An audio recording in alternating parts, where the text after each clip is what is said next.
ठीक आहे. लक्षवेधी 7वी ज्ञानेश्वर म्हात्रे. लक्षवेधी क्रमांक 7.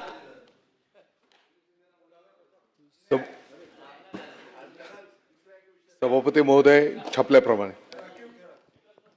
सभापती महोदया, अत्यंत गंभीर अशी स्वरूपाची लक्षवेधी आहे.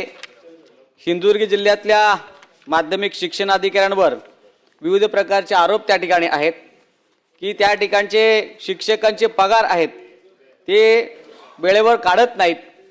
त्याचबरोबर त्या ठिकाणची थकीत बिलं आहेत ती बऱ्याच दिवसापासून पेंडिंग ठेवली आहेत. कोणतेही काम करायचं असतं तर त्यावेळेला पैशाची मागणी केली जाते, तसा पुरावा सुद्धा आहे. शिक्षकांच्या वैयक्तिक मान्यता वेळेवर करत नाहीत.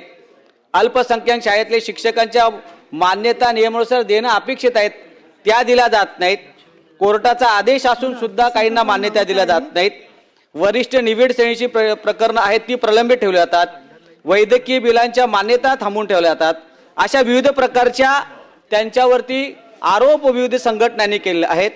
सभापती महोदय, त्यांचा कामाच्या बाबतीत अत्यंत असा प्रशासकीय दिरंगाईपणा त्या ठिकाणी होत आहे. जिल्ह्यातील विविध संघटना त्यांच्या विरोधात आंदोलन करत आहेत. त्यांच्या हाताखालची लोक मंत्री महोदय काम करायला तयार नाहीयेत. 3 लोक त्या ठिकाणी काम करत होते. जिल्हा परिषदचे कर्मचारी होते ते पुन्हा त्या ठिकाणी निघून गेलेत. एजंटद्वारे फाईल तपासून घेतल्या जातात आणि किती पैसे लागतात हे सुद्धा त्या ठिकाणी सांगितलं जातं. एका विधवा महिलेकडून मंत्री महोदय फार गंभीर बाब आहे. एका विधवा महिलेकडनं तिच्या मुलाला अनुकंप तत्वावरची नोकरी मिळावी म्हणून 3 लाख रुपये तिने घेतले आहेत. 3 लाख रुपये घेऊन टाळाटाळ करवती. खालच्याही लोकांना पैसे द्यावे लागतील अशा प्रकारची मागणी करून शेवटी त्या महिलेने स्वतःचं मंगळसूत्र विकून त्या ठिकाणी त्या शिक्षण अधिकाऱ्यांना पैसे दिलेत. ही गंभीर बाब आहे मंत्री महोदय. अशा अकार्यक्षम भ्रष्ट अधिकाऱ्याला कोण सहकार्य करतंय? जिथे मी आमदार म्हणून त्या ठिकाणी जाऊन तक्रार करतोय, पालकमंत्री महोदय तक्रार करतात, सीओ तक्रार करतात, तिला कोण आगा आहे? तिचं कोण प्रोटेक्शन करतंय? सभापती महोदय, माझी विनंती आहे की या अशा महिला अधिकाऱ्यावरती तात्काळ आपण फौजदारी गुन्हा दाखल करा, तिचं निलंबन करा आणि संपूर्ण चौकशी करा. अशा प्रकारची विनंती या ठिकाणी मी करत आहे. सभापती महोदय,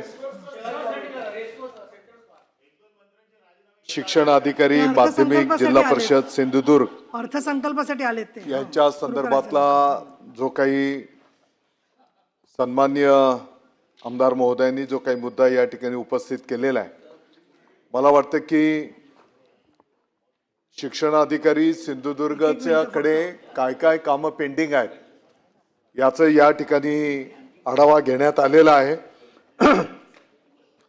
वरिष्ठ वेतन श्रेणीच्या संदर्भातले 48 प्रस्ताव होते, त्यापैकी 28 प्रस्ताव मार्गी लागलेले आहेत, 20 प्रस्ताव प्रलंबित आहेत. निवड वेतन श्रेणीच्या संदर्भातले 18 प्रस्ताव होते, 12 प्रस्ताव मार्गी लागलेले आहेत, 6 प्रस्तावांवर कार्यवाही सुरू आहे.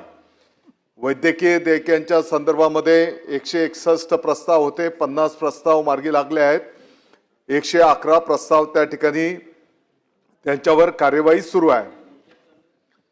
वैयक्तिक मान्यतेच्या संदर्भातले 5 प्रस्ताव होते, 3 मार्गी लागले, 2 वर त्या ठिकाणी कार्यवाही सुरू आहे. वैयक्तिक मान्यता शिक्षकेतरच्या संदर्भामध्ये 14 प्रस्ताव होते आणि 14च्या 14 शासनाचं यापूर्वीचं जे काही 28/5/2025 निर्णय निर्गमित झालेला आहे त्या अनुषंगाने ते स्थगित आहेत. आणि म्हणून इतरही जर आपण बघितलं तर मला वाटतं की जी काही कामं पेंडिंग आहेत ती कामं तात्काळ, जी काही प्रलंबित कामं आहेत ती कायदेशीर नियमाप्रमाणे असतील ती तात्काळ मार्गी लावण्याची सूचना त्या ठिकाणी करण्यात आलेली आहे. परंतु त्याच्यासोबतच नियमाच्या बाहेर कोणीही काम करू नये अशाही पद्धतीच्या सूचना त्या ठिकाणी देण्यात आलेल्या आहेत.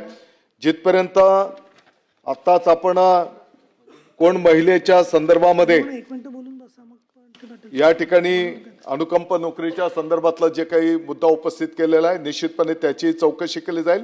आणि यापूर्वीच मुख्य कार्यकारी अधिकारी सिंधुदुर्ग यांच्या अध्यक्षतेखाली चौकशी समिती गठीत करण्यात आलेली आहे. 15 तारखेपर्यंत समितीचा अहवाल सादर होईल. त्या अहवालामध्ये जे काही निष्पन्न असेल त्याप्रमाणे कायदेशीर कारवाई केली जाईल.